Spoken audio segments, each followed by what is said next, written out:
Hello viewers, আসসালামু আলাইকুম। আশা করি সবাই ভালো আছেন। আমিও ভালো আছি। আজকে আমি রান্না করে দেখাবো ডিম আর ডাল দিয়ে একটি মজাদার রান্না। এর জন্য আমি প্রথমে একটি কড়াইতে তেল, পেঁয়াজ আর দুটা তেজপাতা দিয়ে দিলাম। এখন এগুলো একটু নাড়াচাড়া দিয়ে হালকা একটু ভেজে নেব। একটু ভাজা হয়ে গেলে এরপর এর মাঝে দিয়ে দেব আদা রসুন বাটা আর জিরা বাটা, আর এর সাথে এলাচ আর দারচিনিটাও আমি বেটে নিয়েছি। এখন ওই বাটা মশলাগুলো দিয়ে হালকা একটু নাড়াচাড়া দিয়ে ভেজে নেব।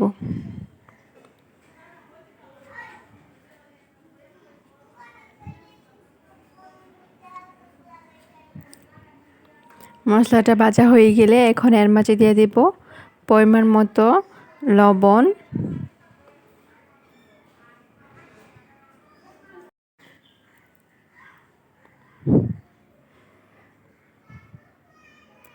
মরিচের গুঁড়া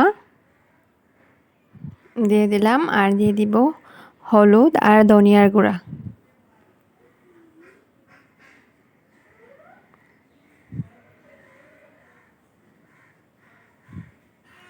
সব মশলা দেওয়া হয়ে গেলে এখন এই মশলাটা পানি দিয়ে একটু ভালো করে কষিয়ে নেব।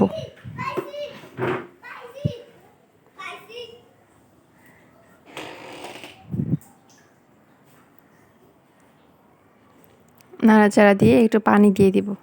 পানি দিয়ে মশলাটা ভালো করে কষিয়ে নেব।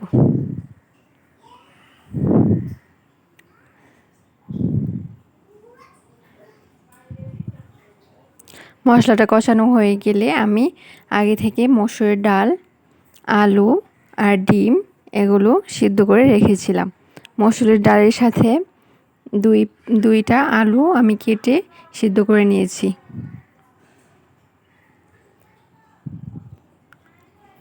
এই মশলাটা কষানো হওয়ার পর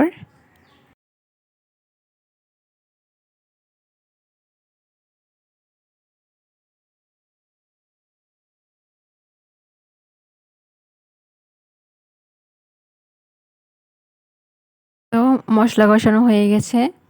এখন এর মাঝে দিয়ে দেব আমি সিদ্ধ করে রাখা ডাল।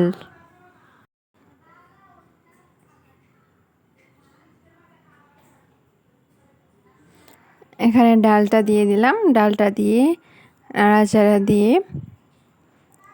মশলার সাথে মিশিয়ে নেব।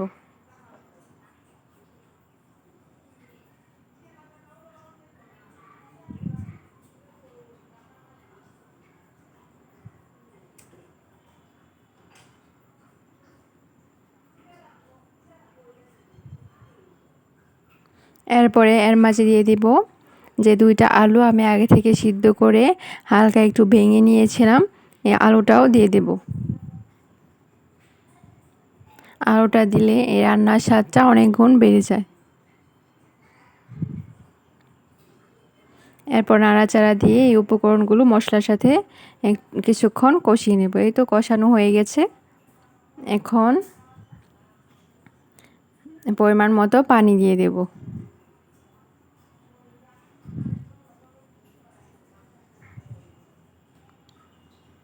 পানি দিয়ে দিলাম। এখন কিছুক্ষণ জাল হয়ে যাওয়ার পর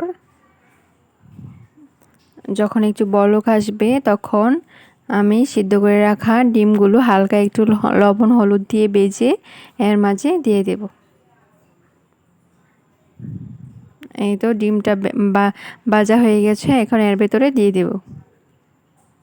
এরপর কিছুক্ষণ জ্বালানোর পর যখন একটু ঘন হয়ে আসবে তখন লবণ দেখে চুলাটা বন্ধ করে দেব। আশা করি আমার এই রান্নাটি ভালো লেগেছে, আর এটা খেতে খুব মজা হয়। আপনারা অবশ্যই চেষ্টা করবেন। আর আমার ভিডিওটি দেখার জন্য আপনাদের ধন্যবাদ। আমার চ্যানেলটি সাবস্ক্রাইব করতে ভুলবেন না। আল্লাহ হাফেজ।